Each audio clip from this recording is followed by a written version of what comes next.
Well, hello, everyone. My name is Sunni Hickman. I'm super excited to be joining you all this afternoon and glad to hear that the conference is going well. I see some people in the audience hanging out. So at different points, because I like to act like we're all in the room together. So I might ask or call some of you out along the way. So what I'm going to share is, our bold reimagination of the Harlem Globetrotters. As every time I see that video, I haven't seen it in a while. That's actually used at the start of a Globetrotters game. So if you go, you'll see that, and I get excited every time I get to watch that because just the energy is really excited. So I'm going to kind of talk about how we got to that. So first, a little bit about me. I'll do the Twitter version. So I'm a Midwestern girl with Southern ways. I'm from Dayton, Ohio. I moved to Atlanta for college and fell in love with the place and stayed here for 20 years. I met my husband here.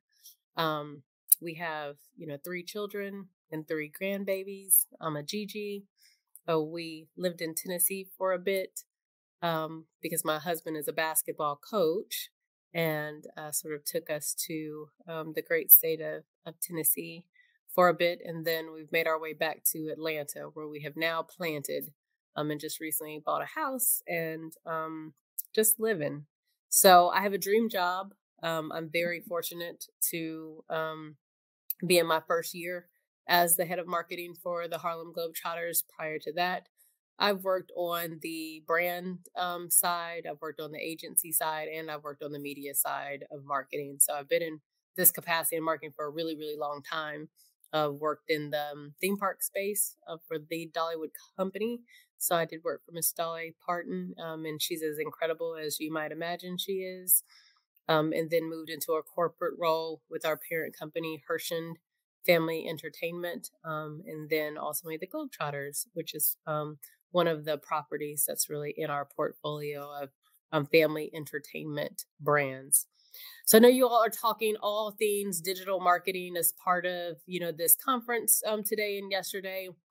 So for the Harlem Globetrotters, we are right in the midst of sort of this bold reimagination. We relaunched back in the summer in June, and kind of I'm going to tell you our story, where we are, and then how digital marketing and brand kind of really wrap all into this, and then sort of what's next.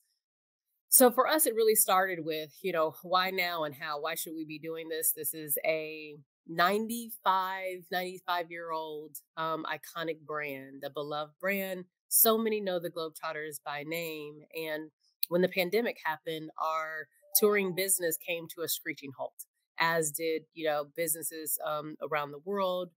Families, we were, disconnected from one another. And we really used that time when the pandemic occurred to really pause and reflect and determine sort of what is our best path forward.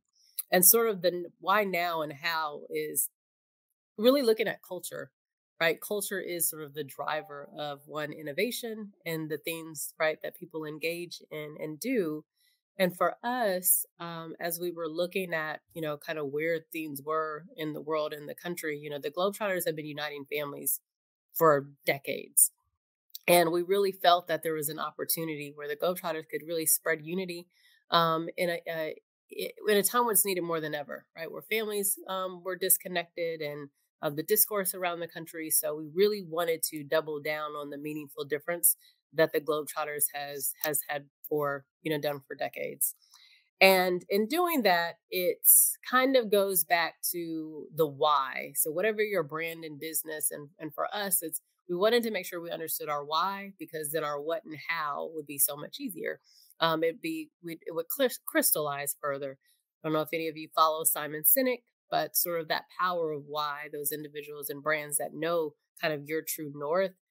That's where the influencers and the change agents really lived. And for us, our North Star is to honor our history and our legacy, and then contemporize and build our brand going forward. Our purpose with the Globetrotters is world-class basketball showmanship, uniting families, and spreading joy. Like, that's what we're here for.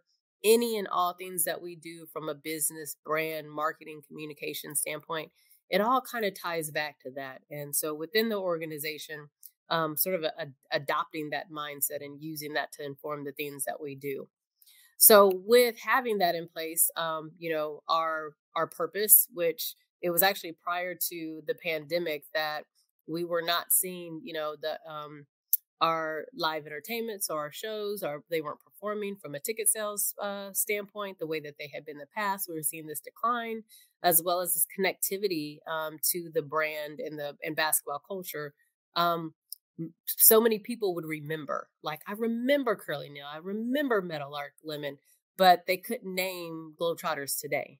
So we felt and recognized that we lost two, maybe three generations of fans. And so we wanted to kind of get back to knowing what our purpose was so that would really guide us as we were reimagining sort of this iconic brand. So our culture, we stepped back and wanted to look at the space where the Globetrotters exist. So we're sports entertainment. We're the most interactive sports entertainment experience on the planet. We are synonymous with basketball culture. And we really wanted to start to focus on how we weave the Globetrotters story and our path forward in every aspect of our brand and business.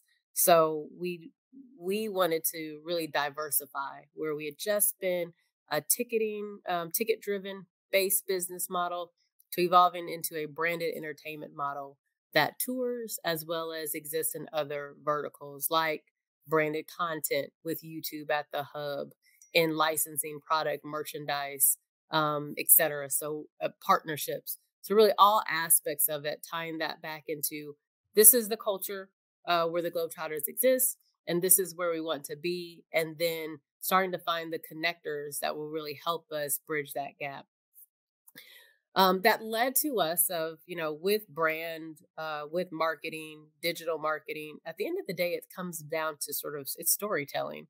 And I saw some of the other topics that some of the speakers are covering during this conference, and I see that theme a lot in other conferences and other areas.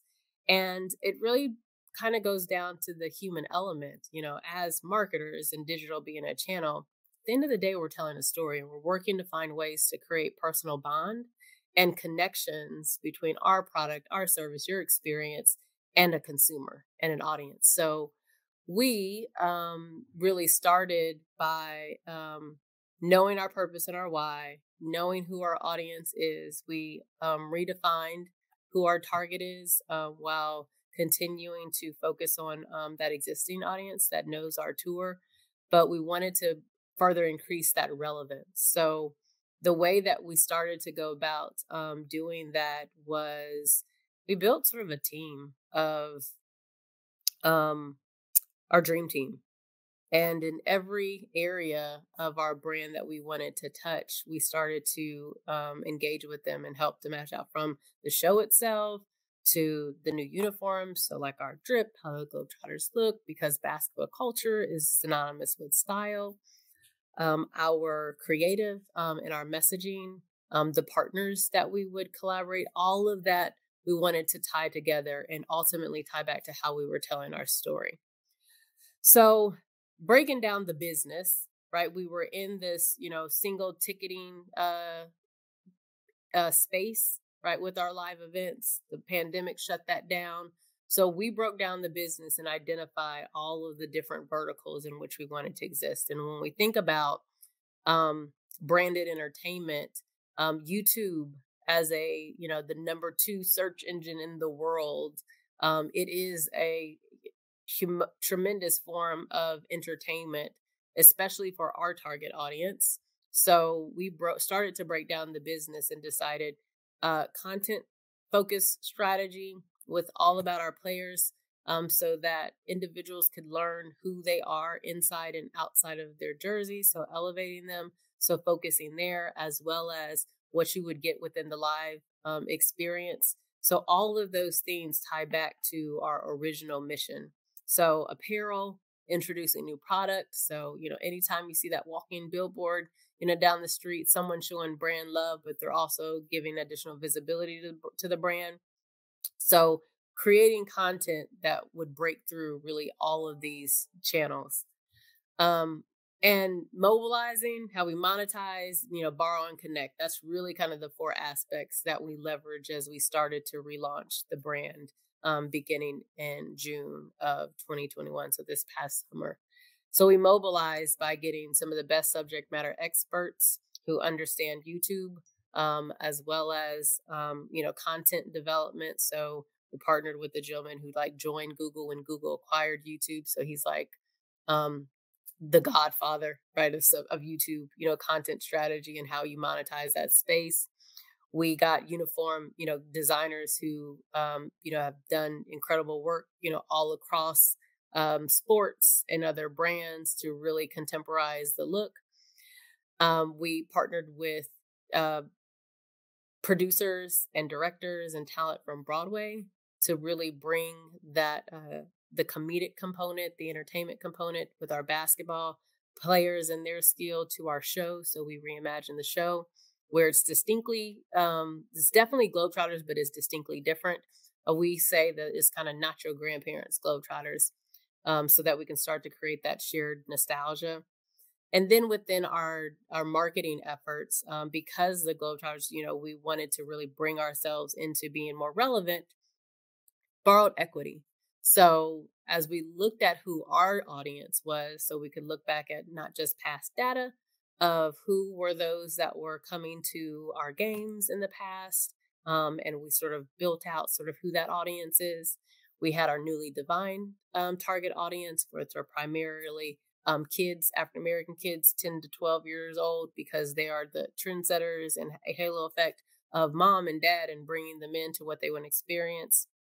And then other niche audience. So knowing we had these different audiences, we sort of mobilized around what are the things that are going to resonate, and then how we monetize. And then with borrowing the equity, we started out working with some major YouTube influencers when we relaunched the Globetrotters, and we built a creative campaign called Train with Tremaine that we launched in summer. And a lot of that was driven via a social and digital. And then we incorporated that into our tour based marketing.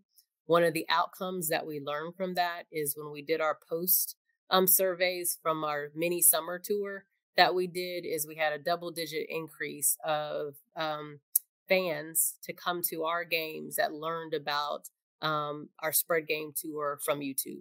So we created that connection point within that digital platform. We recently announced we're partnering with Snoop Dogg. So he is the Globetrotters' new trainer and getting them ready for the spread game tour. And we've created a treasure trove. We have an embarrassment of riches of content that now we are calendaring and pushing out. So really connecting with consumers where they are in digital spaces, and then applying those learnings of how audiences engage digitally to what we do in other channels and across other tactics. We are parlaying this into other platforms. So as we're thinking about how we monetize and reach sort of that new consumer, we just entered into the NFT space and have produced some special NFTs in collaboration with Snoop Dogg, who is known as an NFT whale. But so it's allowing us to connect with consumers in expected as well as unexpected ways, and really utilizing our digital platforms to reach and create some of that one-to-one engagement. So it's kind of like the perfect romance. So we have our, incredible, iconic Globetrotters brand. We have our players who are at the center of putting names and faces inside of, the jerseys, because we want our audience to get to know them, because one of the most underestimated KPIs is fame. So the more that we create that relationship, the more we will draw consumers in, and then the more they'll want to engage. And we're using that benefit of, some of the borrowed equity of some, known brands, some known influencers, celebrities who will also resonate with our audience, that is drawing them to us. And all of this is really wrapped around that storytelling. It's just incredible basketball, the skill of our players, the showmanship that we bring, and then how we deliver that in a special way for families. We're working to foster those relationships with consumers in the spaces in which they are. and getting their input and getting their feedback in terms of, what we create. So we just, recently launched where you could buy this new uniform kit in our direct to consumer, our e-commerce platform. And before we did that, we produced, sort of a number of, had a social campaign around it that sort of asked consumers, what do they think? Like, is this hot or is it not? Like, how are you kind of feeling in terms of what these new uniforms look like in order to truly gauge and to determine the demand? And it was positive, and we're seeing strong early sales of the new uniforms. So digital plays a tool for us to, one, get that direct feedback, build that personal bond, allow consumers to get to know our players. The more we can watch and measure and monitor how their e-scores go up, that is an indicator that our strategy is working, as we want to put faces and names inside of their jerseys. So at the end of the day, I think for us, it's really about, what's the story that you're telling, how you're doing that in building relationships, really being insightful, honest, and transparent in terms of the communication, using data to really inform the decisions that we're making, and then just creating an experience, because we want to be that 24/7, 365, brand where consumers can always connect with us, whether it's within YouTube, whether it's with product merchandise, whether it is actually coming to a game. You can have sort of a fully integrated Globetrotters experience. And we're really leveraging our digital platforms to help cultivate. So we're out of the first quarter. We launched this in the summer. We're going into second quarter now. We have a lot of good momentum that is building. I think that I will say that one of the things that we're learning is some of it takes time. We want to be agile and quick-witted when opportunity presents itself, but it is a dimmer switch of how we're bringing the Globetrotters to a new level of relevance with new consumers and new audiences, as well as creating that shared nostalgia with those who know and love the Globetrotters, and have, seen them, remember going to see them play, or remember them from Scooby-Doo. We want all of those things. And we're marching to our 100th year anniversary. So the future is super bright. And, this last year has allowed us the opportunity to really take a pause and, reposition this incredibly iconic brand that we know is going to be around for generations to come. And that's all I have. So, Kenny, Kenneth, I can open the floor if folks have questions, comments. I'm happy to answer them.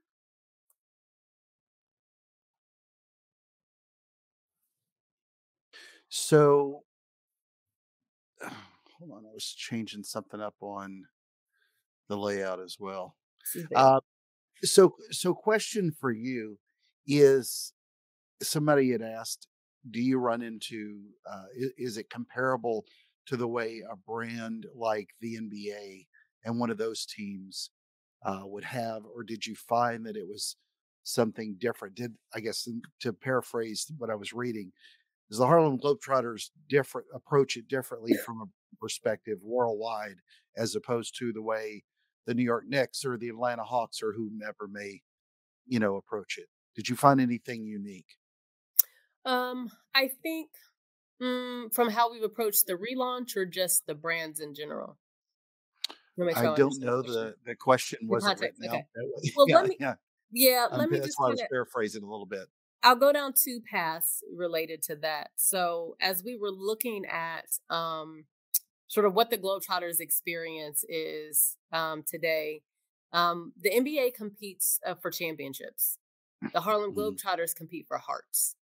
So we have Oh, an that was nice. interactive family experience where the fan interaction, where our players, where our players are very accessible, even within the live experience, and then the places where we go into communities, domestically and globally.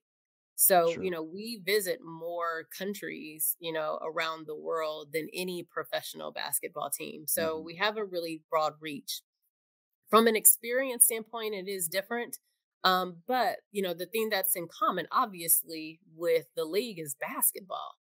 Basketball is that, connecting thread, and it is a thing that brings people together.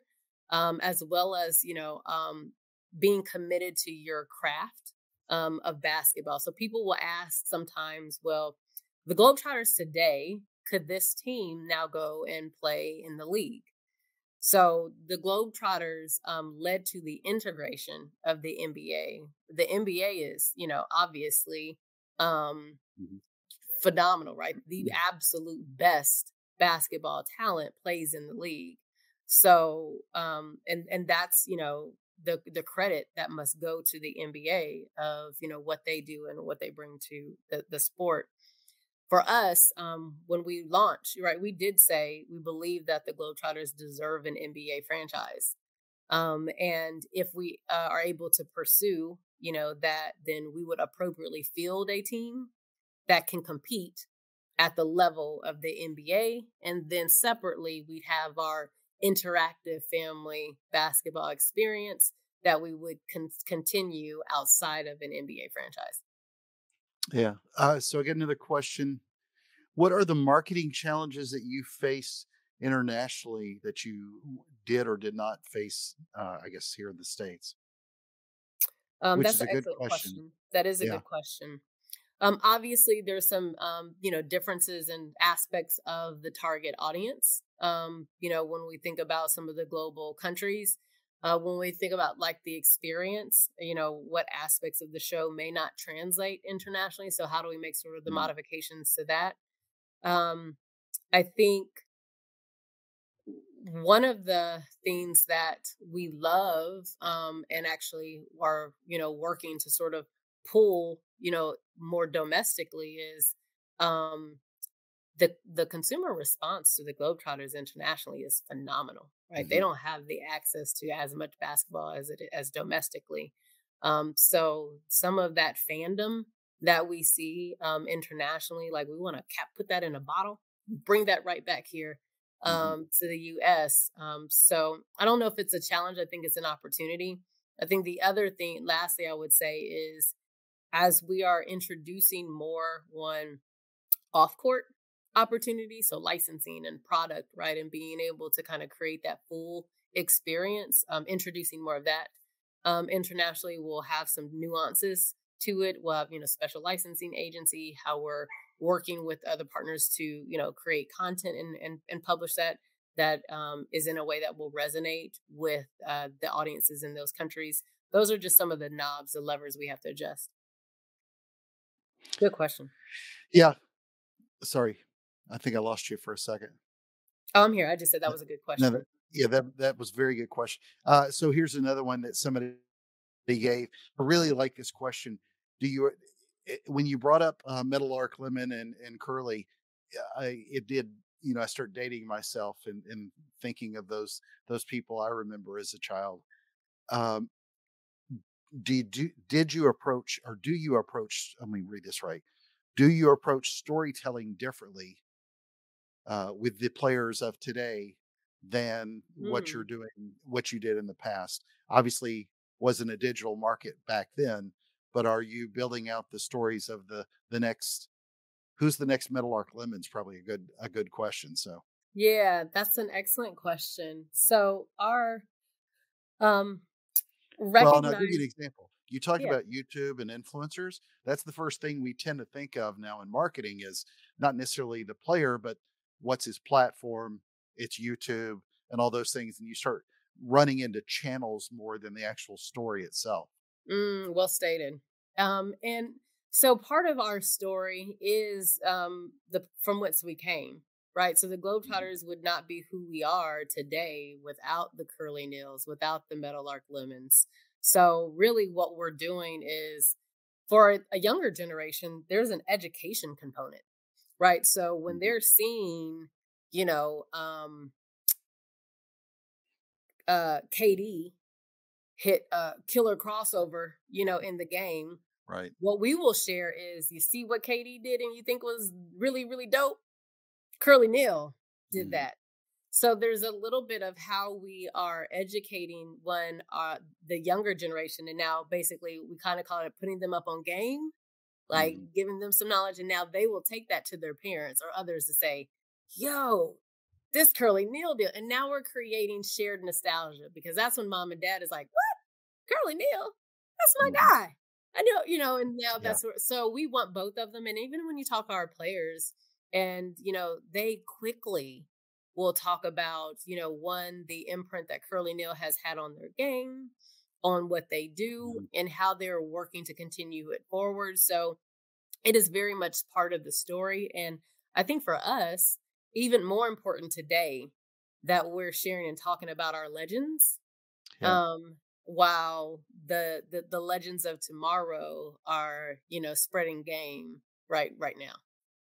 Yeah, I think it's really interesting that this is one of the few I was trying to think of brands or teams where you can continue to build on the nostalgia of whoever those were in the past, and it just continues to build upon it. And it made me laugh. I took my own son to see the Globetrotters a few years ago, and his whole thing was because they were on Scooby Doo. So Scooby Doo Pop Up. I mean, it was fantastic to see him Hmm. first get introduced to him through Scooby Doo, and then the good part is when you get there, you'll love the show, and that's the thing that worldwide it doesn't take a lot of marketing, if you will, to get them. But in today's world, you'd almost have to think of like Ryan's Toy Review or one of those kind of kid influencers to be on in a basketball the way it gets promoted. So no, this is a great session. I really, really appreciate it. This is it's a brand that's known all over the world. I think it's fascinating to think of the emergence as well with other pro leagues, and I'm Yes. curious if you've seen this, how this competes. This is just my own personal question. In Australia, our organizer, runs Australia. Australia has basketball, not very good basketball compared to what we have.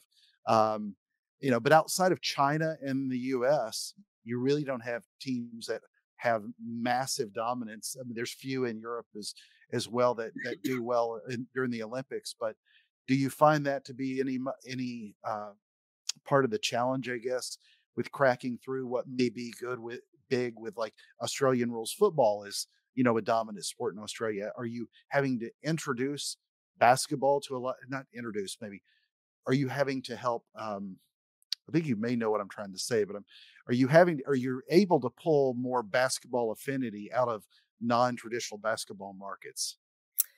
Um, I think where we are in terms of, the relaunch, we, just had the opportunity for our players to go back Mhm. overseas and play. So we just did a run in Spain as well as we're in Dubai.